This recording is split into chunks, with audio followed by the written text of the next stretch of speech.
Bonjour, bonsoir, dépendant de l'heure à laquelle nous allons suivre de cette émission. Alors, nous sommes sur notre chaîne YouTube appelée Salon VIP, en pleine émission, laquelle émission est intitulée Espace chrétien. Très vite alors, je me présente. Je m'appelle Millennium Chupamba. Et ce soir, nous avons reçu un homme de Dieu ici en Chypre du Nord. Et une personne merveilleuse que le Seigneur va utiliser durant ce podcast qui va nous parler de notre thème intitulé La puissance de la délivrance. Alors très vite, homme de Dieu, pouvez-vous vous présenter pour que nos auditeurs sachent de qui vous êtes? Bonsoir, mais c'est Tipamba. Je suis Glory Victory. Je vis ici en Chypre du Nord en tant qu'étudiant en faculté de droit à TIEU. Mais aussi, je suis le visionnaire de Christ Glory Ministry. Alors très heureux de vous recevoir sur notre plateau ou sur notre chaîne YouTube. Alors, tout ce temps que nous sommes et nos auditeurs ont vu de ce qu'a été l'affiche et l'intitulé. Le thème étant donc la puissance de la délivrance. Alors, nous voudrions savoir qu'est-ce que vous entendez par délivrance et si on peut voir un texte biblique qui nous parle de la délivrance précisément. Ok. On va lire ensemble Luc 4 à partir du verset 18 jusqu'au verset 19. La Bible dit, je lis au nom de Jésus, l'Esprit du Seigneur est sur moi parce qu'il m'a oint pour annoncer une bonne nouvelle aux pauvres. Il m'a envoyé pour guérir ceux qui ont le cœur brisé, pour proclamer aux captifs la délivrance. Alors par là, nous comprenons déjà une chose, que la délivrance, c'est la fin de la captivité. Brièvement, je vais dire ça. Okay. Alors, en cette période, nous entendons plusieurs thèmes évoqués. La sainteté, la pureté et bien évidemment beaucoup de thèmes. Alors, quelle est l'importance que vous donnez à ce sujet concernant la puissance de la délivrance? Bien évidemment, vous avez parlé que de la délivrance, mais vous n'aviez pas eu à donner de ce que est la puissance. C'est quoi l'implication, premièrement, de la puissance à côté de la délivrance? Et puis, quelle est l'importance que vous donnez à la puissance de la délivrance au sein de la vie d'un enfant de Dieu de nos jours d'aujourd'hui? Ok, il y a une question et plusieurs sous-questions. Yeah. Mais bon, je vais essayer quand même de répondre de manière générale. La Bible traite plusieurs sujets. La sainteté, comme tu l'as dit, la prière, l'amour et plusieurs d'autres sujets. Et chaque sujet est très important à développer et à connaître. Mais je vais ici dire qu'il faut aussi créer l'équilibre dans la connaissance de la parole et de tous les sujets que la Bible traite. Alors la délivrance est très importante. Si Jésus pouvait parler de ça en tant qu'une des conséquences, un des résultats, après être oint par le Saint-Esprit, je pense que la délivrance reste un sujet très important à traiter et à expérimenter par la grâce de Dieu. Ok. Alors, vous aviez dit que l'Esprit du Seigneur, la Bible est en train de dire, l'Esprit du Seigneur est sur moi pour annoncer la bonne nouvelle, oui. Bien sûr. Alors, et cette bonne nouvelle doit apporter la guérison, la délivrance et la libération. Et la libération. Proclamer aussi aux aveugles le recouvrement de la vue. En effet.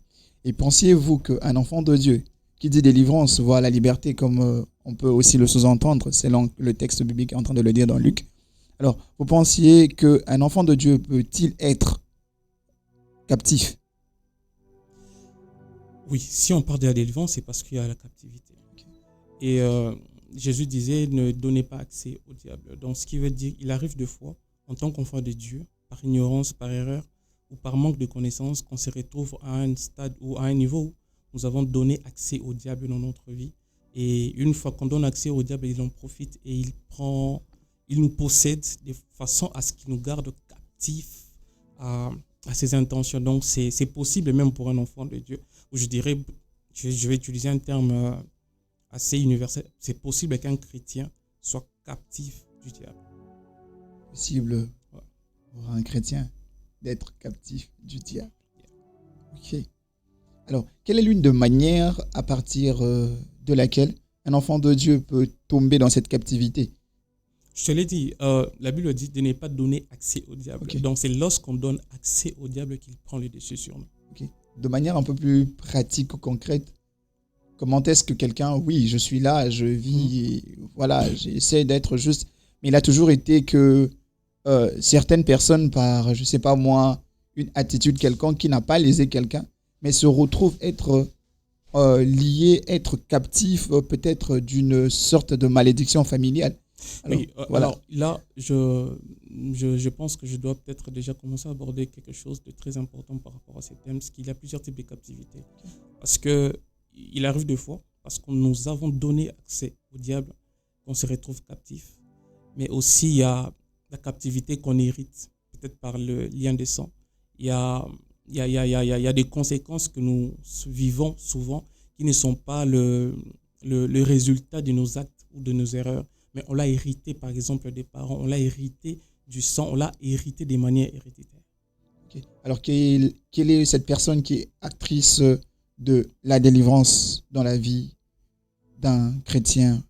Premièrement, d'abord, Si je comprends bien, c'est lui qui délivre. oui, celui qui C'est délivre. bien sûr le Saint-Esprit de Dieu. Ok. Parce que Jésus disait que l'Esprit du Seigneur est sur moi parce qu'il m'a envoyé. Donc l'Esprit de Dieu joue un rôle, ce qui déverse l'onction sur un homme, sur un humain. Je dirais ça comme ça. Il utilisera quelqu'un comme canal pour apporter la délivrance. Mais la source de la délivrance, c'est le Saint-Esprit. Ok. L'Esprit de Dieu, bien sûr. On a plus parlé de la délivrance. Alors, on va aussi toucher d'un côté la puissance qui est juste à côté de la Mhm. délivrance. Alors, qui dit puissance voit quoi précisément dans la Bible? Parce que, certes, c'est vrai que nous avions entendu parler des hommes aussi forts dans la Bible, être aussi, entre guillemets, on peut dire cela, puissant. Mais de cette puissance qui est accompagnée de ce thème qui est délivrance, qu'est-ce que ça nous renvoie? En fait, qui renvoie la puissance à côté de la délivrance? Ok. La puissance est une des manifestations de la nature de Dieu. Dieu est saint, Dieu est amour, mais Dieu est aussi le Tout-Puissant. Donc, ce qui veut dire la puissance, c'est une des manifestations de la nature de Dieu, que Dieu prête à l'homme aussi pour agir efficacement comme lui. Si Dieu est saint, Dieu est puissant, et Dieu accorde de cette puissance à l'homme pour démontrer Pour un que... mandat, bien sûr. Dieu Ok. ne oint pas pour rien, Dieu Mhm. oint pour un but. Ok. Okay? Jésus dit, on va toujours En effet. retourner sur ces textes, ce que l'Esprit de Dieu est sur moi parce qu'il m'a oint, la raison, il m'a oint, mais l'objectif c'est pour guérir, c'est pour délivrer, c'est pour libérer, c'est pour annoncer l'évangile, c'est pour proclamer une année de grâce, c'est pour annoncer aux aveugles les recouvrements de la vie. Donc, ce qui veut dire Dieu oint pour, euh, pour remplir une tâche. Dieu oint pour accomplir un mandat. Dieu oint pour un objectif bien précis.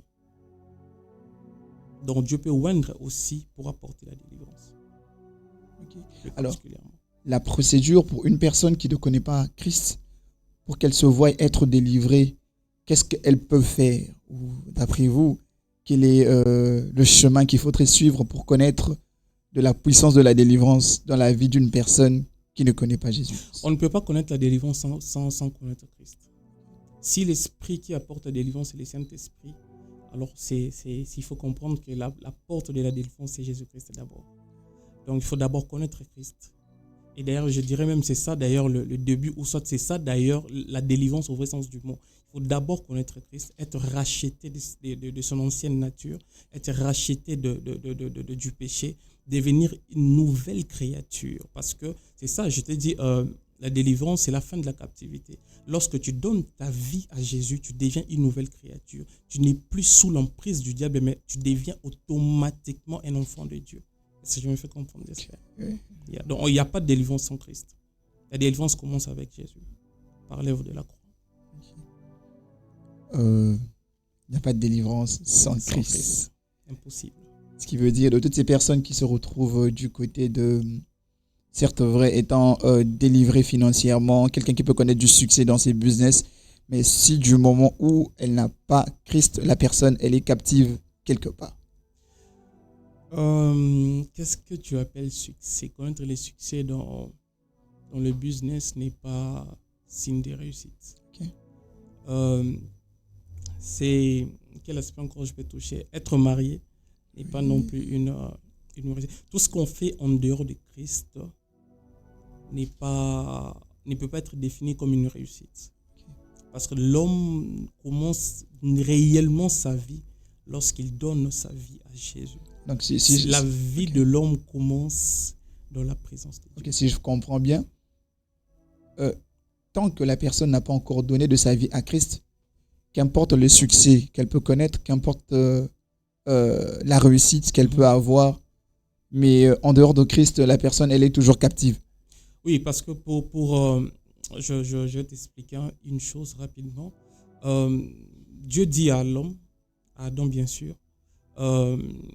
tu pourras manger de tous les arbres du jardin, mais le jour où tu mangeras à l'arbre de la connaissance du bien et du mal, ce jour-là tu mourras. Ok? On a constaté tous ensemble en lisant notre Bible que après que l'homme ait mangé ses fruits, l'homme n'était pas mort physiquement. Donc ce qui veut dire déjà pour Dieu, la vie ou la mort n'est pas définie telle que nous la définissons. Ok?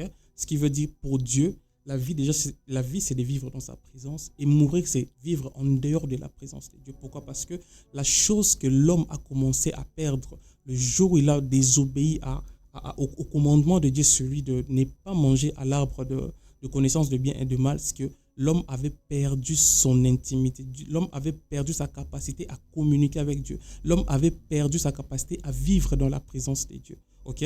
Donc, ce qui veut dire que celui qui qui ne vit pas dans la présence de Dieu, celui qui n'a pas été racheté par Christ, aux yeux de Dieu, c'est une personne qui est morte.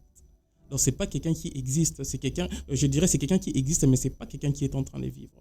Parce que la vie pour Dieu, c'est de vivre dans sa présence, c'est de connaître Christ, c'est parce qu'on a été racheté, on a été restauré au travers de l'œuvre de la croix de Jésus-Christ. Donc, il faut connaître Christ pour vivre.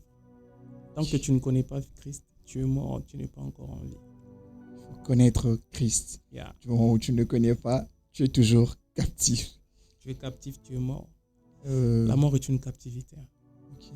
Alors, je pense que, comme il a été dit tout à l'heure, je ne sais pas s'il serait possible, dans ce laps de temps, d'inviter une personne, peut-être qui est en train de nous suivre au travers de ce podcast, qui se dit, certes vrai que j'ai mon bachelor ou mon master degree, de comprendre, comme tu venais de si bien le dire, homme de Dieu, qu'en dehors de Christ, on est toujours captif.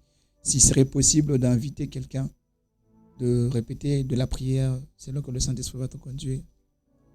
Ok, inviter quelqu'un à donner sa vie à donner sa vie afin qu'il commence à vivre. Ok. Ouais.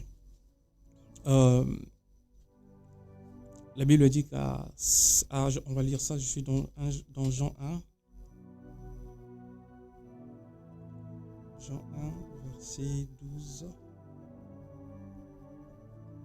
La Bible dit à tous ceux qui l'ont reçu, à ceux qui croient en son nom, elle a donné le pouvoir de devenir enfants de Dieu, lesquels sont nés non du sang, ni de la volonté de la chair, ni de la volonté de l'homme, mais de Dieu.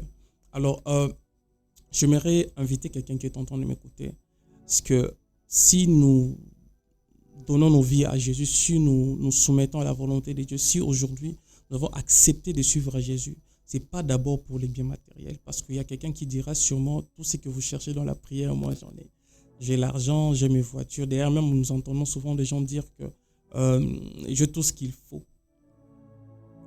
J'ai tout ce qu'il faut, j'ai mes voitures, j'ai ma famille, j'ai mon argent, j'ai un compte en banque très bien blindé. Et qu'est-ce que je viendrai faire à l'église? Qu'est-ce que je viendrai faire dans la présence de Dieu? Je veux te dire ici, c'est que si nous donnons notre vie à Dieu, c'est pour bénéficier de la vie éternelle.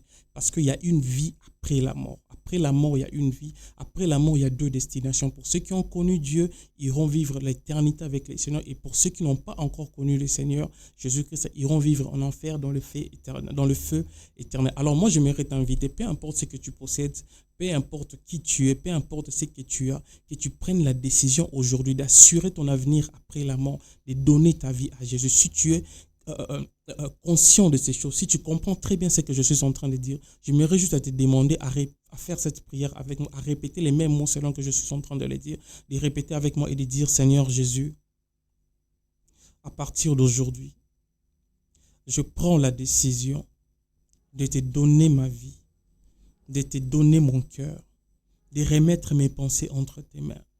Père, je te prie que tu puisses pardonner mes péchés, que tu puisses m'accorder ta miséricorde, qu'à partir de ce soir, qu'à partir d'aujourd'hui, qu'à partir de ce matin, peu importe l'heure que tu seras en train de me suivre, Seigneur Dieu Tout-Puissant, que Jésus-Christ soit mon Seigneur, que Jésus-Christ soit mon Sauveur, à partir d'aujourd'hui, jusqu'à la fin de mes jours sur terre, qu'il soit celui qui va me conduire, qu'il soit celui qui va diriger mes choix, qu'il soit celui qui va diriger mes décisions, qu'il soit celui qui va influencer mes pensées. Dans le nom de Jésus. Amen. Amen. Alors, très chère sœur, très cher frère, qu'importe le lieu où tu te trouves, je pense que l'une des meilleures activités que l'homme peut faire, surtout en ce temps de la fin, c'est d'avoir Christ dans sa vie pour connaître la vraie délivrance dans toute son extension et grandir notre joie que tu aies à recevoir de cette personne.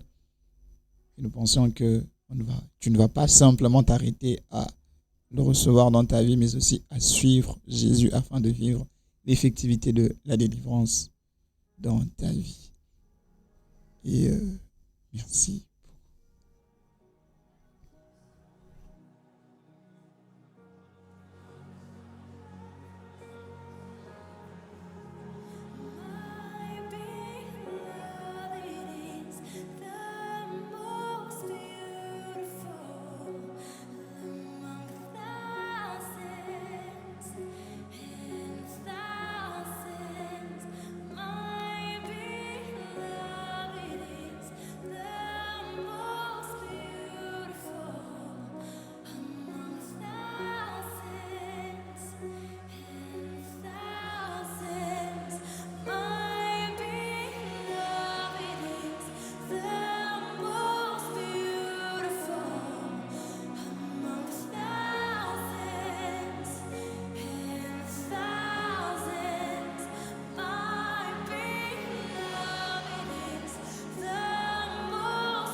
Alors, nous revoilà encore dans notre deuxième partie de cette émission concernant la puissance de la délivrance. Alors, très vite, homme de Dieu, nous voudrions entendre, certainement vous avez eu le temps de vous préparer par rapport à ce que est cette émission et le déroulement. Et vous avez été bien évidemment informé du thème concernant la puissance de la délivrance.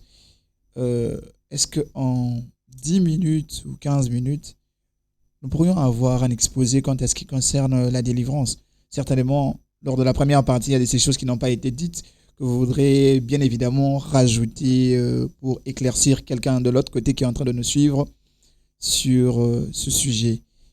Euh, voilà, donc le micro est à vous, si vous pourriez nous parler de ce que le Seigneur a placé au-dedans de vous par rapport à ce sujet, à cet aspect de la délivrance qui certainement n'avait pas été explicité dans notre première partie.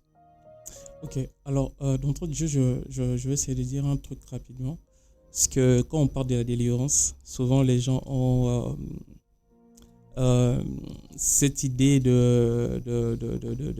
d'être agité par l'esprit.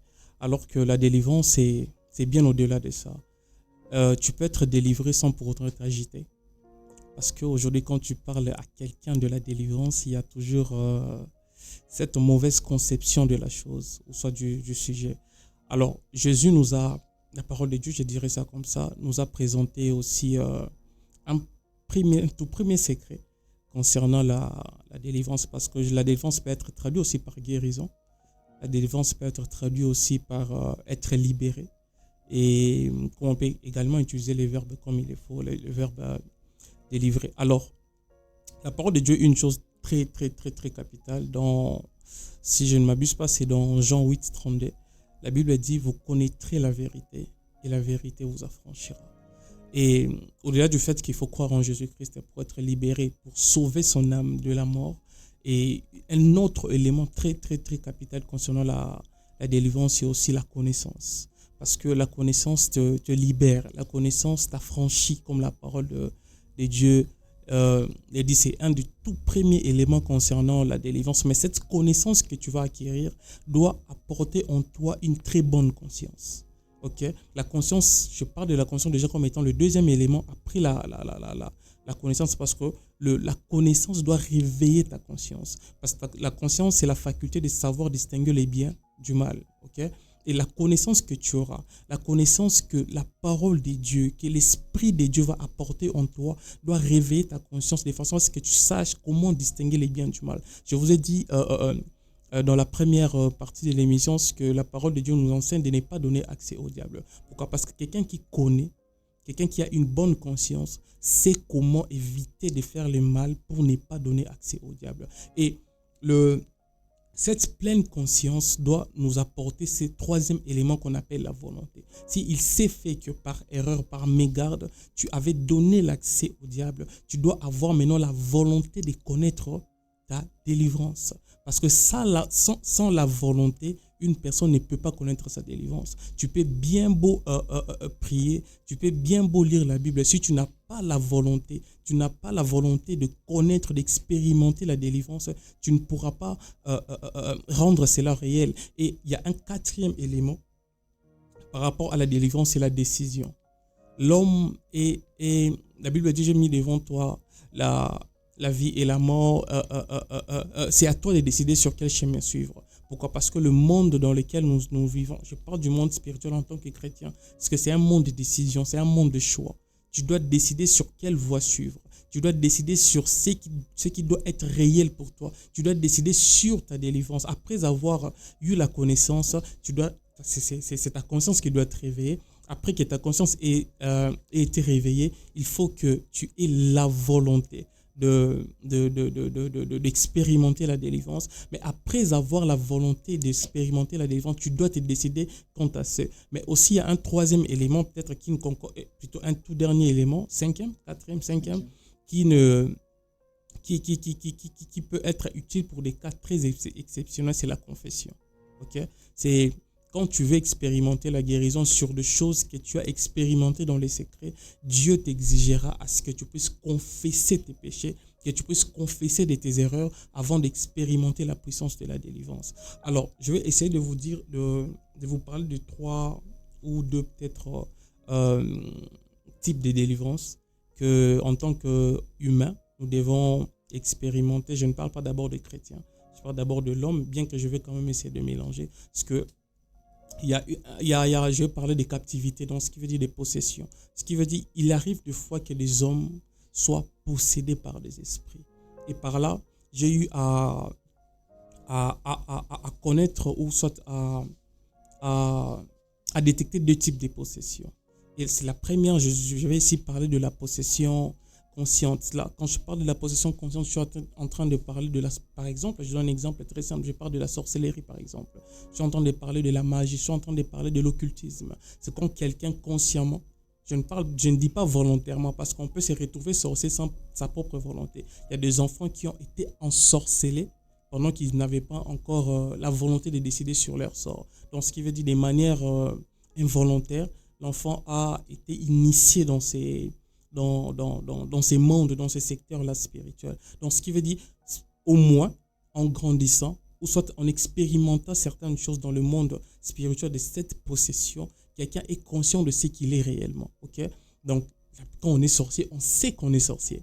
Quand on est magicien, on sait qu'on est magicien. Quand on est dans l'occultisme, on sait qu'on est dans l'occultisme. Donc, c'est cette... je dirais quoi, c'est une possession consciente. La personne est consciente. Elle est consciente de son état. Et pour expérimenter, par exemple, la délivrance, lorsqu'on se retrouve dans cette possession, je parle de la possession des esprits, ou soit de la possession d'un esprit, parce qu'on ne peut pas être sorcier sans pourtant être possédé par un esprit. Okay? Donc, ce qui veut dire, c'est pourquoi je suis en train de répéter ces mots possession. Donc, ce qui veut dire, quelqu'un qui se retrouve dans cet état-là, dans cette catégorie de possession, cette personne ne peut pas expérimenter sa délivrance sans pour autant que Dieu passe par les canaux des hommes, parce qu'avec la sorcellerie ou soit la possession consciente, la personne ne peut pas s'auto-délivrer. Okay? Il faut que la personne puisse aller auprès de quelqu'un qui a un mandat de Dieu par rapport à sa situation, okay? Qu'on appelle les oins de Dieu, les serviteurs de Dieu, le pasteur, le prophète, entre guillemets. Et alors, ça demande aussi, on va toujours revenir sur les éléments que je viens d'évoquer sur la délivrance. Donc, la personne doit être consciente de son état. Okay? Une fois que les sorciers, ou soit la personne possédée de manière consciente par des esprits, veut expérimenter la délivrance, la personne doit être consciente de son état. Et cette conscience doit lui ramener à une chose qu'on appelle la volonté. Et une fois qu'il a la volonté de changer son état, de changer de vie, de changer de statut, la personne doit réellement décider. Pourquoi? Parce que je vais vous dire une chose, tu peux être très puissant, tu peux avoir toute l'onction possible. Si la personne qui est possédée n'a pas la volonté ou ne décide pas de changer de statut, tu ne pourras pas les délivrer. Tu ne pourras pas la délivrer, je parle de la personne. Okay? Donc, il faut que la personne manifeste la volonté et décide d'abandonner cette voie. Et aussi, ça, c'est la responsabilité de la personne qui est possédée. Mais la responsabilité de la personne qui doit apporter, ou soit les canaux par lesquels Dieu va passer pour apporter la délivrance à cette personne, doit être quelqu'un qui est mandaté par Dieu. Et la personne doit avoir une position d'autorité par rapport à l'esprit qui possède la personne. On va lire une portion de l'Écriture. Je suis dans Daniel 10, le verset 12. La Bible dit quoi? Je vais essayer d'abord de parler de l'histoire. Daniel était en train de prier et il s'est fait qu'il s'est passé beaucoup de temps. Il n'avait pas de réponse à sa prière. Mais la Bible dit quoi? Je suis dans Daniel 10, le verset 12. L'ange Gabriel Daniel a fait une vision où quelqu'un était en train de lui parler. Il lui dit quoi? Daniel, ne crains rien, car dès les premiers jours où tu as eu à cœur de comprendre et de t'humilier devant ton Dieu, tes paroles ont été entendues et c'est à cause de tes paroles que je viens.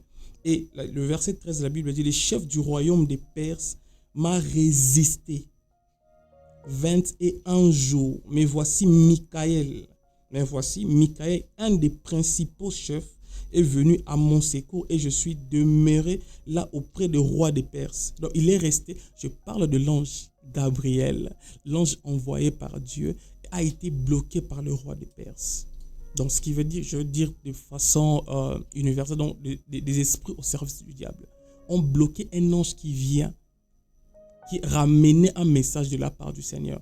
Et la Bible dit quoi ici, comme on le veut, c'est Michael qui est venu libérer un autre ange. Dans le monde spirituel, il est possible que tu sois quelqu'un qui est oint par Dieu, mais que tu sois résisté par des forces sataniques. Pourquoi? Parce que ton mandat ou soit ta position d'autorité dans le monde spirituel ne correspond pas, ou soit n'est pas beaucoup plus autoritaire par rapport à l'esprit auquel tu fais face. C'est pourquoi les canaux par lesquels Dieu doit passer pour apporter la guérison ou la délivrance à une personne qui a une possession consciente, que je peux appeler comme sorcellerie, quelqu'un qui est plongé dans l'occultisme ou dans la magie, doit avoir un esprit, doit représenter une autorité spirituelle très élevée, ok, pour enfin de délivrer cette personne.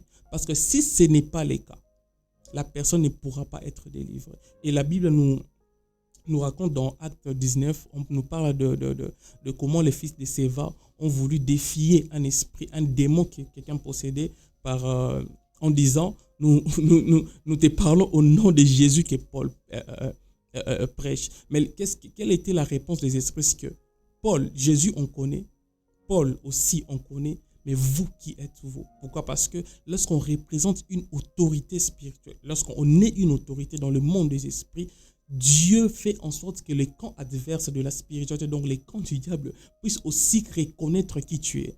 Si dans ces camps, on ne te reconnaît pas comme une autorité spirituelle, tu auras du mal à apporter la délivrance à cette personne.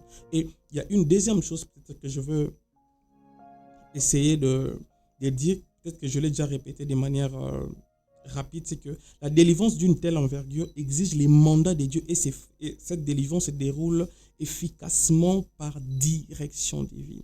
Tu ne peux pas délivrer quelqu'un par plaisir. Tu ne peux pas aller affronter un esprit par plaisir. Tu dois avoir les mandats de Dieu. Tu dois être sûr que c'est Dieu qui t'a envoyé vers cette personne pour apporter la délivrance. Je me rappelle d'une histoire que j'ai entendue il y a peut-être quelques années passées d'un homme de Dieu très puissant qui est connu, qui est allé en Inde pour apporter l'évangile alors qu'il n'avait pas les mandats de Dieu. En allant là-bas, il a été affronté par des magiciens et des occultistes de cette nation et il n'a pas pu s'en sortir. Pourquoi? Il se disait que j'étais puissant, il se disait que je suis loin, mais parce qu'il lui manquait une chose, que les mandats de Dieu, Dieu ne lui avait pas envoyé dans cette nation. Il avait du mal à apporter la délivrance à ces peuples. C'est pourquoi je suis en train de dire que si tu veux apporter la délivrance dans la vie d'une personne, tu dois être sûr que Dieu t'a réellement mandaté. Si tu n'as pas les mandats de Dieu dans ces domaines, il est préférable de s'abstenir. Mais une deuxième chose un deuxième type de possession dont je suis en train d'évoquer ici, c'est la possession inconsciente. Quand je parle de la possession inconsciente, ou soit je dirais au plus les possessions inconscientes sont les esprits qui conduisent les hommes au péché. Ok? Ça c'est là où on retrouve beaucoup de problèmes dans la vie des enfants de Dieu. Tu peux être chrétien, tu peux être pasteur, tu peux être prophète. Il nous arrive de nous poser des questions. Il est pasteur, mais pourquoi il tombe dans l'impudicité? Il nous prêche l'évangile, mais pourquoi il tombe dans les péchés? Mais cette sœur prie, elle parle en langue, elle prophétise, mais pourquoi elle est en train de mentir? Pourquoi? Parce qu'il y a des esprits qui te possède. Tu n'es pas conscient que cet esprit a déjà pris place dans ta vie. Pourquoi? Parce que tu lui avais déjà donné accès d'une manière ou d'une autre. Parce que permets-moi encore de revenir que la Bible dit que ne donnez pas accès au diable. Tu peux être un enfant de Dieu. Si tu donnes accès au diable, il aura aussi la place où il va élire domicile en toi et ça lui permettra de manipuler, de te pousser à faire certaines choses. C'est là où beaucoup de chrétiens sont plongés. Quelqu'un va te dire, je parle de ça comme étant une possession inconsciente parce que tu peux être possédé par un esprit qui te conduit dans les mal, mais tu n'es pas conscient de cela. C'est pourquoi on voit beaucoup d'enfants de Dieu tomber dans le péché, tomber dans les mal, ne sachant pas que malgré qu'il est en train de prier, malgré qu'il est en train de prêcher l'évangile, l'esprit du mal est en lui en train de lui pousser à faire certaines choses. Nous allons lire quelque chose qui est un exemple par rapport à cela. Il y a deux opérations qui se passent par rapport à cette possession inconsciente. La première, c'est dans Jean 13, le verset 2. La Bible parle de Judas. La Bible dit quoi? Pendant le souper, lorsque le diable avait déjà inspiré au cœur de Judas. C'est qui? C'est le diable qui a inspiré au cœur de Judas Iscariote fils de Simon, les descendants des livres qui délivraient Jésus. Judas, c'est un des apôtres de Jésus, un des disciples les plus proches, qui vivait constamment dans la présence de Jésus, donc dans la présence de Dieu. Mais Judas pouvait quand même être inspiré par les diables. Donc les diables pouvaient investir en son cœur les desseins de vendre Jésus-Christ. Donc ce qui veut dire être chrétien, prier ou gêner ne nous empêche pas d'être possédé par un mauvais esprit. Ok? Donc ce qui veut dire un mauvais esprit est influencé dans le mal. Pourquoi? Parce que tu lui as donné accès. Si c'était arrivé avec Judas qui a vécu avec Dieu fait chair, à combien plus forte raison non? C'est là que beaucoup de chrétiens se retrouvent. Si tu n'as pas conscience de ces choses, il sera possible que tu sois un serviteur de Dieu, un choriste, un chanteur, mais qui continuera à vivre dans le péché. Okay? Beaucoup parmi nous, comme en tant que chrétiens, nous savons qui nous sommes en réalité. Il nous arrive de fois de tomber régulièrement dans un péché très bien précis. Okay? Si tu remarques ça, tu dois comprendre qu'il y a une possession satanique en toi qui est en train de te pousser à tomber régulièrement dans ce genre de choses. Et pour être délivré de cela, il te faut aussi la conscience. Ok? Je vais toujours revenir sur les éléments de la délivrance. Donc, tu dois être conscient de ces choses. Tu dois comprendre que réellement, ce qui est en train de se passer en moi n'est pas normal. En tant qu'enfant de Dieu, les choses ne peuvent pas se passer comme ça. En tant qu'enfant de Dieu, je ne dois pas continuer à mentir. En tant qu'enfant de Dieu, je ne peux pas continuer à vivre dans l'impudicité. C'est que j'ai eu à donner place au diable dans mon cœur peut-être, ou soit dans ma vie. Et c'est lui qui est en train de me manipuler, de me pousser, de m'inspirer à faire de mauvaises choses. Et j'aime ça dans le parcours des enfants d'Israël. À chaque fois qu'il y avait un malheur qui leur arrivait, ils avaient toujours tendance à demander au prophète de questionner, de quel mal avons-nous fait pour vivre ça. Ça, c'est les problèmes qu'on trouve au milieu des chrétiens. On ne sait pas questionner Dieu. Seigneur, pourquoi je suis en train de continuer, malgré que je te connais, malgré que je te sers, malgré que je suis en train de prier, pourquoi l'impudicité continue à ravager ma vie? Pourquoi je continue à mentir? Mais tu vois, de voir de certains chrétiens qui peuvent mentir et dormir calmement, qui peuvent tomber dans l'impudicité et continuer à servir Dieu comme si de rien n'était. Donc là, cet esprit, cette possession tue aussi la conscience. Ok? Parce que si ta conscience n'est pas réveillée, il sera déjà difficile que tu puisses connaître la délivrance. Donc tu dois être conscient de cela. Tu dois comprendre cela. Tu dois avoir la volonté de l'abandonner. Tu dois décider. C'est là où nous allons revenir maintenant sur... Je t'ai parlé d'un élément de la délivrance qu'on pouvait user dans des cas exceptionnels qu'on appelle la confession. Donc ce qui veut dire, à ce stade-là, à ce niveau ici, tu dois maintenant avoir le courage d'aller vers un homme de Dieu, d'aller vers quelqu'un vers qui Dieu peut t'envoyer, d'aller confesser cela. Et ne pas seulement confesser, mais confesser avec la décision et la volonté d'abandonner la chose. Et c'est par là que cette personne, selon que Dieu va l'inspirer, il va t'aider à obtenir ta délivrance. Mais cet esprit aussi travaille à une deuxième opération. C'est qu'il peut se servir de celui qu'il possède afin de conduire les autres enfants de la volonté de Dieu. Est-ce qu'on peut lire rapidement Matthieu 16, 21 à 23? Je vais lire ça rapidement. Matthieu 16, 21 à 23. Matthieu 16. Ok. Dès lors, Jésus commença à faire connaître à ses disciples qu'il fallait qu'il allât à Jérusalem, qu'il offrit beaucoup de la part des anciens, des principaux sacrificateurs et des scribes, qu'il fut mis à mort et qu'il ressuscita le troisième jour. La Bible dit quoi? Pierre l'ayant pris à part, s'est mis à les répondre et dit: à Dieu ne plaise, Seigneur, cela ne t'arrivera pas. Mais Jésus se retourna et dit à Pierre: arrière de moi, Satan. Ça paraît beau. Jésus annonce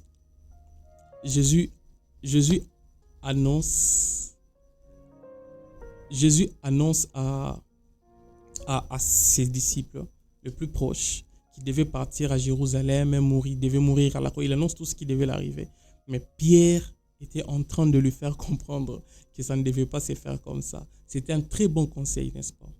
C'était un très bon conseil, n'est-ce pas? Mais Jésus a eu à discerner et à comprendre que l'esprit par lequel Pierre était en train de parler n'était pas l'esprit de Dieu, c'était Satan qui inspirait à Pierre ce genre de paroles. C'est là où je reviens à dire que je suis dans la deuxième opération de cet esprit des possessions inconscientes, dont je dis qu'il peut se servir de quelqu'un pour pousser l'autre à enfreindre la volonté de Dieu, à désobéir à Dieu, à suivre les mauvais chemins. C'est là où je veux dire une chose, c'est que tout conseil que quelqu'un peut te prodiguer, ça peut paraître beau, n'est-ce pas? Ça peut témoigner de l'amour, mais tout bon conseil ne vient pas de Dieu. Quelqu'un peut te donner des bons conseils, mais dans le but de te détruire. Pourquoi? Parce que dans le monde spirituel, ce qui est important, ce n'est pas d'abord le message, mais c'est l'esprit qui accompagne le message. Si l'esprit qui accompagne le message n'est pas en parfaite communion avec le message, c'est l'esprit qui va prendre les dessus sur le message. Donc, ce qui veut dire, ce que toi tu vas faire, c'est ce qui est la volonté de l'esprit. Et Jésus a su que ce que Pierre était en train de dire, c'était un bon conseil selon les hommes, mais cela ne venait pas de Dieu. C'était quelque chose qui était inspiré du diable pour dérouter les seigneurs de la volonté de son Père qui est notre Dieu, qui est aussi notre Père. Donc, ce qui veut dire que lorsqu'il y a une possession inconsciente, soit ta possession se sert de toi, te conduit dans le mal, soit il utilisera quelqu'un qui est proche de toi pour te dérouter et te pousser en front de la volonté de Dieu. Merci bien, homme de Dieu, pour cette prédication d'ailleurs. Une prédication à partir de laquelle nous avions bien évidemment entendu parler de type de possession consciente ou inconsciente, des éléments qui entrent en compte dans la délivrance. Il y a la connaissance, la conscience, la volonté, la décision et la confession. Alors, il y a un élément qui m'a attiqué.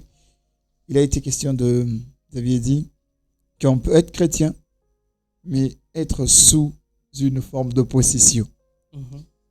Et la personne, alors, se rendant compte qu'elle est possédée, elle peut manifester aussi de cette volonté, allant vers un homme de Dieu pour que, voilà, qu'il prie pour elle, pour que cette possession n'ait plus lieu. Mais bien de fois, nous entendons parler de ça, surtout de nos jours d'aujourd'hui. La personne, elle y va avec toute sa bonne volonté, mais elle arrive devant un homme de Dieu. Certes vrai que je vois, ou la personne, elle voit, je veux me personnifier dans ce monsieur ou de cette dame qui est en train de nous suivre, que elle sait qu'il y a un péché sur lequel elle a tendance à tomber dessus. Alors, il va où elle va voir l'homme de Dieu, mais qui malheureusement, lorsque la fille ou le monsieur va se confesser auprès de lui, le monsieur, il va divulguer, ou l'homme de Dieu, bien évidemment, va divulguer de ce que est de sa vie, de ce que est le péché sur lequel il est en train de tomber ou elle est en train de tomber. Que faire? Que faire? Une question pertinente. Ok, tu te confies à un homme de Dieu par rapport à une situation. Par exemple, tu te retrouves régulièrement dans un péché et tu t'es battu seul, tu n'as pas pu t'en sortir, tu es allé solliciter l'aide d'un homme de Dieu tout en te confessant. Et malheureusement, l'homme de Dieu divulgue des secrets. Divulgue les secrets auprès d'autres personnes. Que faire? C'est ça. Si c'était toi, j'aurais posé une question. Après t'être confessé auprès de cet homme de Dieu, tu as déjà reçu ta délivrance? Oui ou non? Si c'est oui, alors il faut laisser Dieu juger cette personne. Et même si c'est non, le seul juge, c'est Dieu. Je ne vois rien que je peux te dire qui sera une proposition peut-être pour t'évanger ou soit pour te consoler. Mais il faut laisser Dieu gérer cette chose avec son serviteur. Et voilà un peu ce que je peux dire par rapport à ça. Okay. Laisser Dieu gérer, traiter de son serviteur tel qu'il le faudra. Alors, comment saurais-je que j'ai été délivré? Les choses vont changer.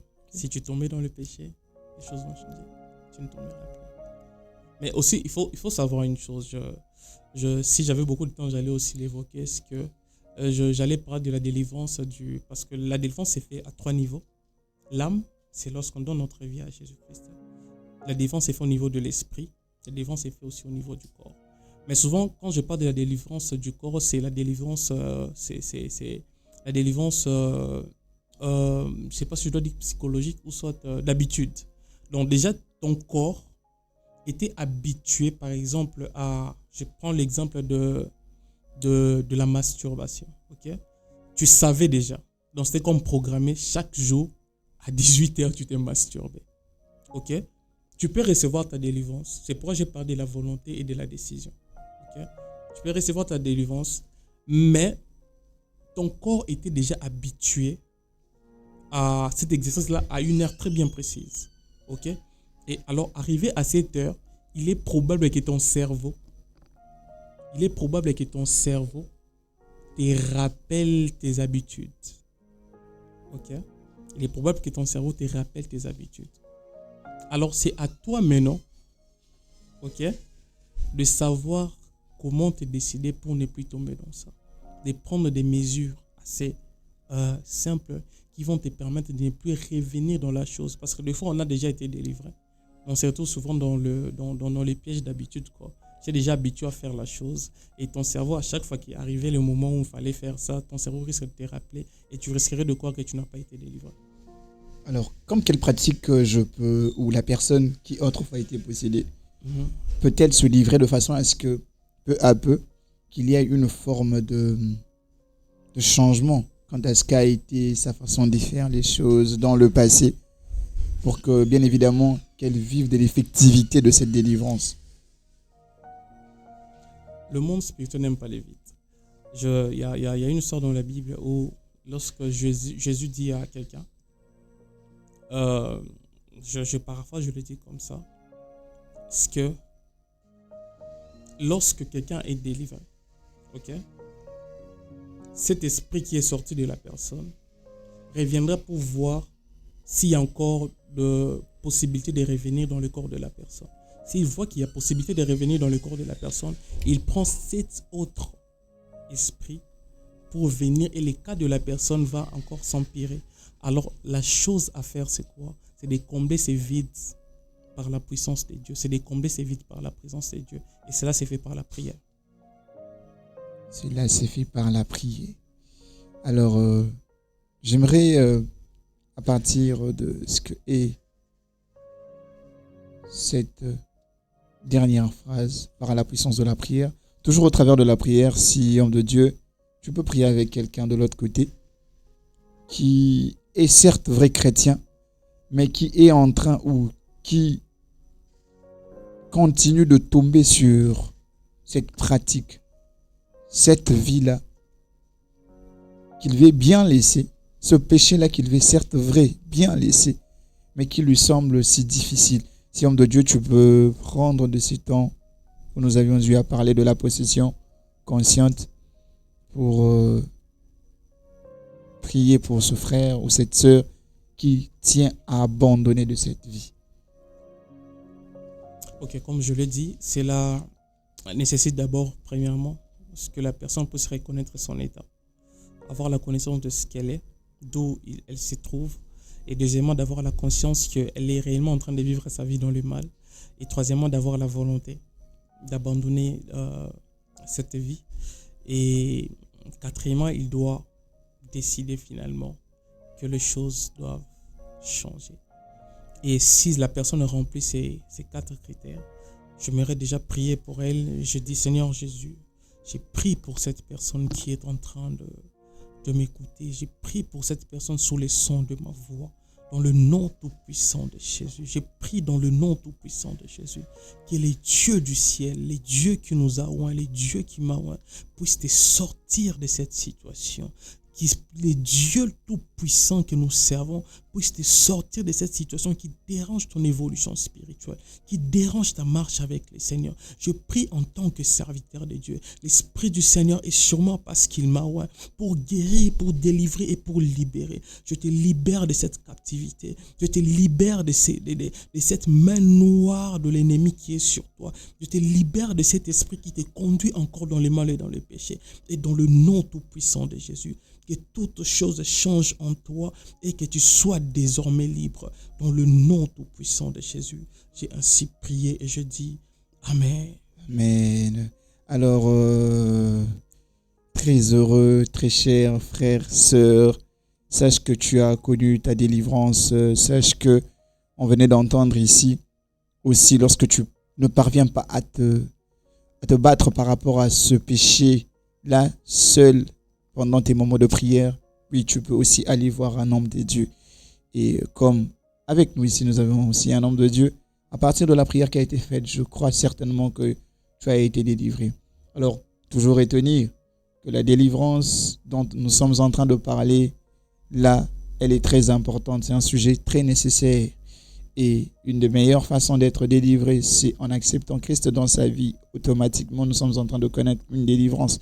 Mais ne pas s'arrêter là. Quand on vient de moment où tu te rends compte qu'un bien qui est en Christ, en toi, il y a un mal, il y a un péché qui ne cesse de continuer à te combattre. Oui, tu peux aussi voir un homme de Dieu. Tu peux aussi voir de ces personnes aînées dans la foi qui t'aideront. Alors, nous sommes très heureux, homme de Dieu, de vous recevoir sur notre chaîne YouTube. Et nous pensons que la prochaine fois, vous serez encore de nôtres, bien évidemment. Sachant bien que certainement vous vous êtes occupés. Et à vous, chers auditeurs, nous sommes heureux que vous ayez à prêter oreille durant ce temps-ci que nous avons eu à passer sur notre chaîne YouTube Salon VIP et notre émission intitulée Espace chrétien. Aujourd'hui, il avait été question de parler sur la puissance de la délivrance. Certes, vous avez remarqué, nous avons plus mis de l'emphase sur la délivrance et ce n'était pas en vain. Il y avait vraiment une mission de Dieu par rapport à cette délivrance. Et alors, nous vous souhaitons bonjour ou bonsoir encore une fois de plus et que le Seigneur vous bénisse. Ainsi donc s'achève notre émission.